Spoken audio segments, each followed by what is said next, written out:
I've been watching what is happening in Britain, and it reminds me of something I've been saying for decades. Governments are terrible at capital allocation, absolutely terrible. And Britain right now is a perfect case study in why you should never, ever let politicians manage money without someone holding their feet to the fire. Let me lay out what I am seeing because the numbers tell a story that politicians don't want you to hear. Britain is collecting more tax revenue than at any point in its history, record highs, and yet public services are visibly failing. The NHS has people waiting months, sometimes years for treatment. Courts are backed up so badly that justice delayed has become justice denied. Local governments can collect the bins because they re-spending all their money on social care. How is this possible? How can you be taking more money than ever and still not have enough? Well, let me tell you, because I've spent my whole life studying human nature and incentive systems, and this is a textbook example of both going wrong simultaneously. First, let's talk about debt interest. I remember when interest rates were basically zero. Governments got addicted to cheap borrowing. Britain could borrow billions and pay almost nothing to service that debt. It was like drinking from a bottomless well, but here is the thing about wells, they don't stay bottomless forever. Britain went from spending a few tens of billions on debt interest to well over 100 billion. That is 100 billion pounds every single year just to service existing debt. Not building anything new. Not improving services. Just paying the interest on money they borrowed years ago. Think about that for a second. If you are raising, 1,100 billion in taxes, which is roughly where Britain is, and you are immediately spending 100 billion just on debt interest, you've lost almost 10% of your revenue before you do anything useful. That is gone, vanished. And it happened fast, really fast, because interest rates went from near zero to, 4 or 5% in the space of a couple years. This is what I mean when I talk about the power of compounding. Everybody thinks about compounding in terms of investment returns, how your money grows over time, but compounding works in reverse too. Debt compounds against you, and when interest rates rise, that compounding accelerates and suddenly you are drowning. Now politicians will tell you, oh, we had COVID, we had to spend. And yeah, Colorado vid was expensive, emergency spending, furlough schemes, all of that. I am not saying they shouldn't have done it. But here is where the dishonesty comes in. They promised the British people before the last election that taxes would go up, both major parties, Labour and the Conservatives. Both of them stood there and said, we don't need higher taxes, we don't need more borrowing. Everything. Fine. And anyone who actually looked at the numbers knew that was nonsense. Complete nonsense. The Institute for Fiscal Studies, which is probably the most credible economic research organization in Britain, they said very clearly before the election, the math doesn't work. You are going to have to raise taxes or cut spending or borrow more. There is no fourth option. Arithmetic doesn't care about your campaign promises. So what happened? Labour won the election, and immediately they raised taxes and increased borrowing. Exactly what they said they wouldn't do now. I am not making a partisan point here. The Conservatives would have faced the same reality. The problem is which party is in power. The problem is that both parties lied to voters because telling the truth would have cost them votes. And this gets to something fundamental about democracy that makes me uncomfortable. In a well-functioning democracy, you need informed citizens making rational choices about trade-offs. But politicians have every incentive to avoid presenting those trade-offs honestly because honest conversations lose elections. So instead, you get this theater, this pretense that somehow you can have Scandinavian-level public services with American-level taxes. It is mathematically impossible. And yet that is the implicit promise both parties were making.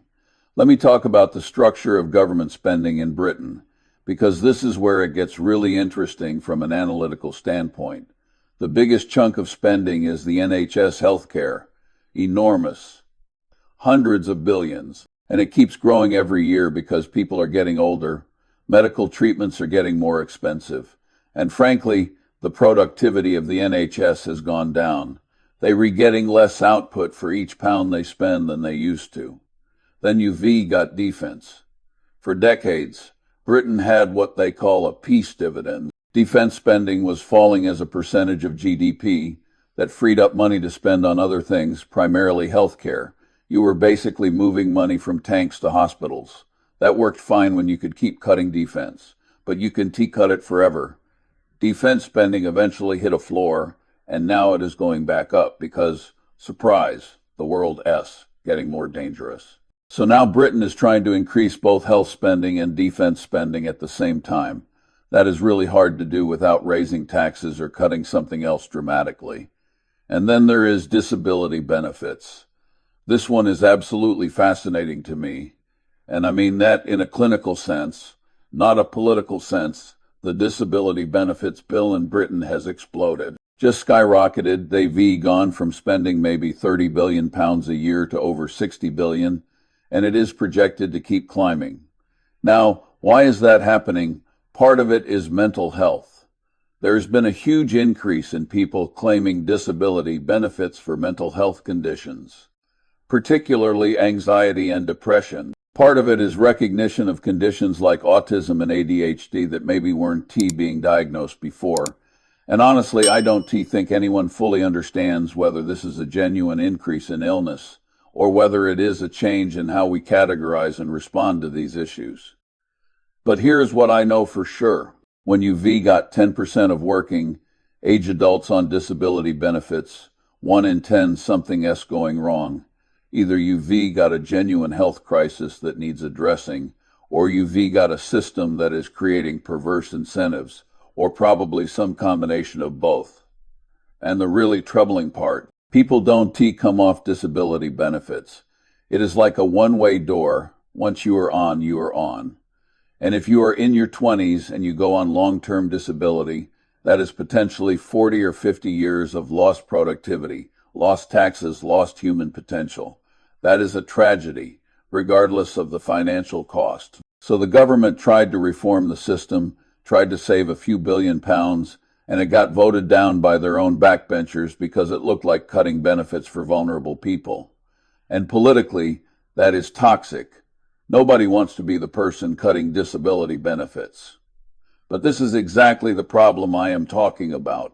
If you can, to even have a rational conversation about whether a system that is growing this fast is working as intended, if any attempt to ask questions gets labeled as heartless or cruel, then you can fix anything. You are just going to keep spending more and more until something breaks.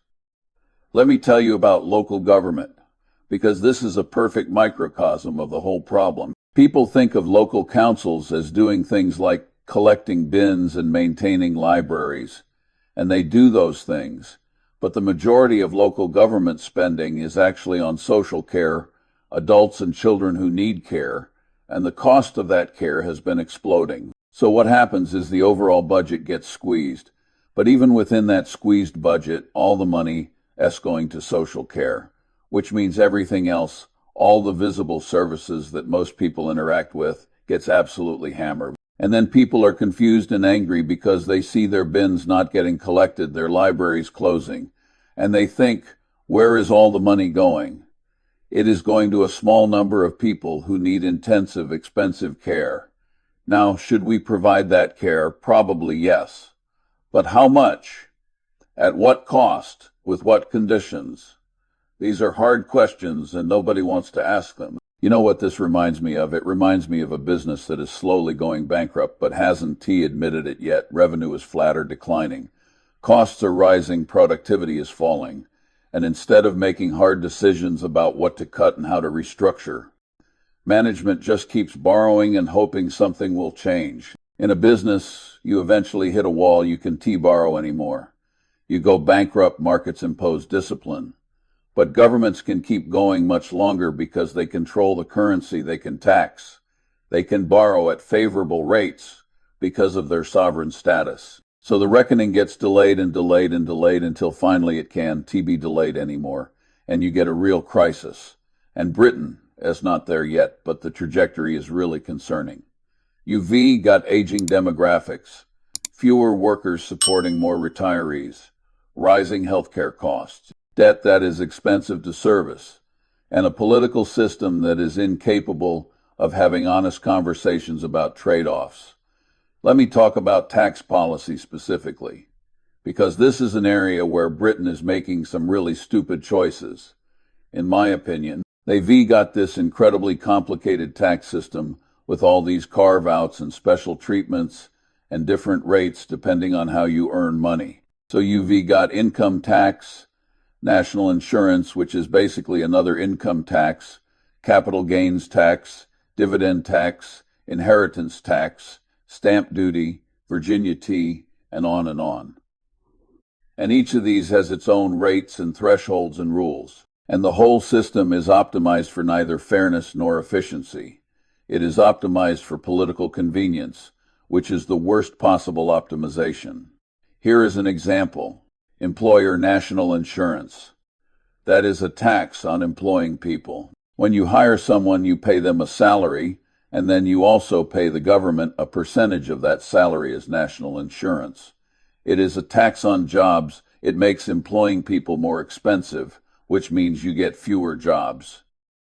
Now, Labor promised not to raise taxes on working people. That was a core campaign pledge. And then they raised employer national insurance. And they claim that doesn't break the pledge because it is paid by the employer, not the employee. That is sophistry. Pure sophistry. Who do you think bears the economic incidence of that tax?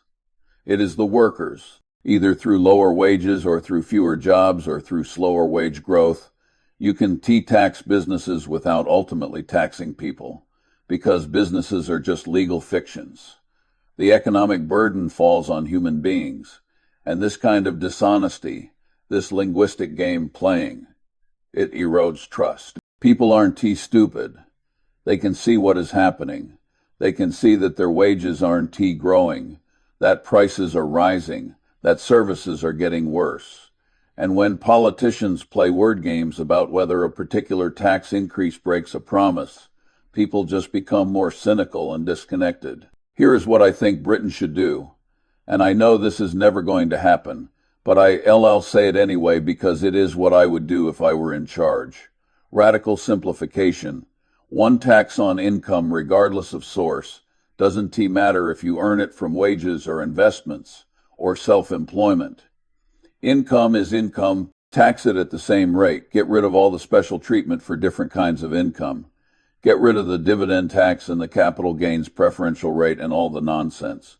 Just have one transparent system where everyone can see what they're repaying and why. And then have an honest conversation about what services the government should provide and how much they cost and what tax rate is needed to pay for them. Not this nonsense where you pretend you can do everything for nothing, but that requires political courage, and political courage is in very short supply, because simplifying the tax system would create winners and losers.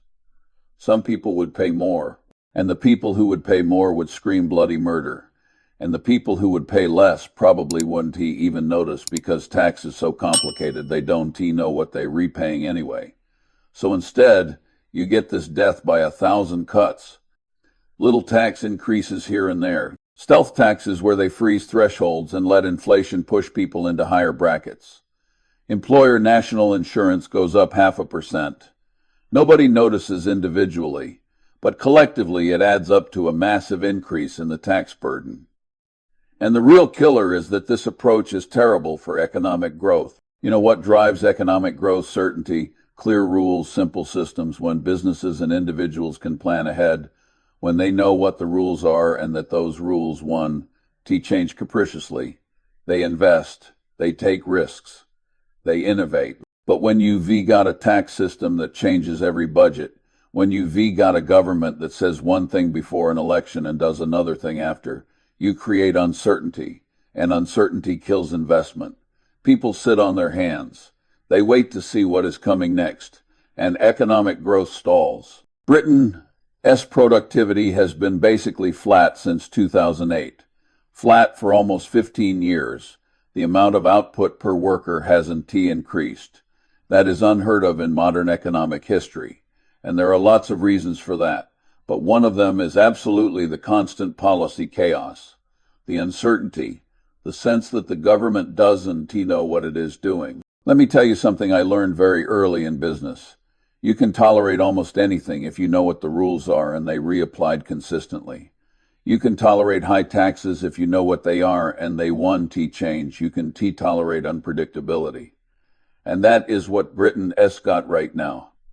Unpredictable government, politicians who promise one thing and deliver another, a tax system that changes every year, spending commitments that everyone knows are unsustainable, but nobody will address.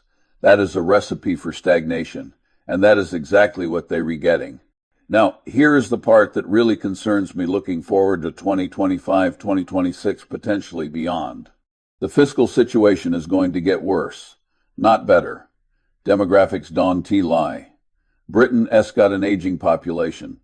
That means more pensioners claiming state pensions, more elderly people using the NHS intensively, more people needing social care, and it means fewer workers paying taxes. The ratio of workers to retirees is going in the wrong direction, and it is going to keep going in the wrong direction for decades. So the government's got basically three options: raise taxes more, cut services, or borrow more. And all three of those are politically toxic. Rachel Reeves, the current chancellor, she made a big deal about her fiscal rules being ironclad. She is not going to borrow beyond certain limits. But if she sticks to those rules, and she probably has to, because if she breaks them, financial markets will punish her by demanding higher interest rates, then she has got to either raise taxes or cut spending. And I suspect what we're going to see is more of the same. Another budget, more tax increases, probably targeted at groups that have less political power. Employers, farmers, maybe another go at pensioners, tax relief, but not the big, bold reforms that would actually fix the structural problems. Because fixing the structural problems would require admitting they exist. It would require telling voters, look, we've made promises we can. Keep the triple lock on pensions is unsustainable. Disability benefits are growing out of control. The NHS needs fundamental reform, not just more money. And we're going to have to make some really difficult choices about what we can and can't afford. No politician wants to say that. It is career suicide. Much safer to kick the can down the road, raise taxes incrementally, hope something changes, and let the next government deal with the fallout. But that is exactly the kind of short-term thinking that got us into this mess. And it is not going to get us out. People ask me about investing, and they want to know what stocks to buy or how to time the market. And I always tell them the most important thing is the specific investments. It is avoiding catastrophic mistakes, the big errors that destroy wealth permanently. And the same principle applies to government. The most important thing is getting every policy decision exactly right. It is avoiding the catastrophic mistakes, like making promises you can keep, like borrowing until debt service eats your entire budget, like letting spending run out of control while pretending everything. That's fine. Britain is making those mistakes, not all at once, not in an obvious dramatic way, but slowly, incrementally. And if the trajectory does change, there will be a reckoning. Maybe not next year, maybe not in 5 years. But eventually, and when that reckoning comes, it is going to be painful, really painful. ULC emergency budgets. Austerity that makes the 2010s look gentle, maybe even IMF intervention if it gets bad enough. I am not saying that is inevitable, but it is possible if the current path continues. So what is the alternative growth? That is the only real answer. If you can get economic growth up, everything else gets easier. With growth, tax revenues rise without raising rates. The debt burden shrinks as a percentage of the economy. You've got more resources to spend on services. But growth doesn't just happen. You have to create the conditions for it. And that means things that are politically difficult. Reforming planning regulations so you can actually build things. Investing in infrastructure. Fixing the education system so you are not producing 16-year-olds with no qualifications. Making the tax system simpler and more predictable. The government talks about growth being its number one priority. But where is the vision? Where is the comprehensive plan? They've done some things, like planning reform, which is good. They've increased investment, though a lot of it is going to net zero in defense rather than productivity, enhancing infrastructure. But I don't see a coherent growth strategy. I see a government that is lurching from budget to budget, putting out fires, raising taxes to cover immediate gaps, and hoping things somehow work out. That is not a strategy, that is a prayer. And prayers are not a substitute for planning. Let me end with this. The situation Britain is in didn't happen overnight. It is the result of decades of small decisions, each of which seemed reasonable at the time. A bit more spending here, a tax cut there, a promise to a particular constituency, borrowing when rates were low because why not? But those small decisions compound. Just like investment returns compound, so do policy mistakes. And now Britain is at a point where the accumulated weight of all those decisions is becoming unsustainable. The question is whether they, make the hard choices necessary to change course, or whether they, keep postponing until postponing is no longer an option. I know what I do, but I am not in charge. And the people who are in charge seem to be more interested in the next election than in the next generation. That is the real tragedy. Because fixing this is possible. It requires honesty. It requires courage. It requires treating voters like adults who can handle difficult truths. But instead, we get comforting lies. We get promises that can be kept. We get blame shifting and finger pointing and anything except actual solutions. And the clock keeps ticking.